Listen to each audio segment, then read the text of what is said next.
পদত্যাগ আমার করার কথা ঘোষণা করেছিলাম, কিন্তু আমাকে যারা ভোট দিয়ে বিধায়ক করেছে, এখানে যারা এমপিকে ভোট দিয়ে ইউসুফকে এমপি করেছে, তাকে খুঁজে পায় না।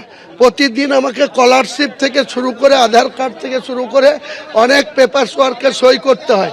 তারা বলছে আপনি খবরদার পদত্যাগ করবেন না, আপনাকে আমরা ভোট দিয়ে নির্বাচিত করেছি, আবার ভোটে দাঁড়াবেন, প্রতীক কি নেবেন আপনার ব্যাপার, আমরা আবার আপনাকে এমএলএ করবো। তাদের কথা, ভরতপুরের মানুষের কথা রাখতে গিয়ে যারা আমাকে ভোট দিয়ে এমএলএ করেছে তাদের আপত্তির জন্য আমি পদত্যাগ করছি। বিজেপি আজ নতুন করে হিন্দুত্ব করছে না, বিজেপি বরাবরই হিন্দুত্ব তাস খেলে। ওরা দীর্ঘদিন ধরে রাম মন্দিরের এজেন্ডা নিয়ে ক্ষমতায় এসছে, 19টা রাজ্য দখল করেছে, বাংলা দখল করার জন্য তারা গীতা পাঠ করছে।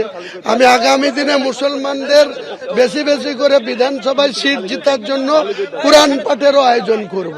কোরআন পাঠ হবে, লাখো লোক নিয়ে কোরআন পাঠ হবে, তাদেরকে আরামসে খাওয়া দাওয়া করিয়ে দিনভর মুর্শিদাবাদে কোরআন পাঠের আয়োজন করি। আমি 1 লক্ষ হাফেজকে দিয়ে কোরআন পাঠ করাবো আগামী দিনে।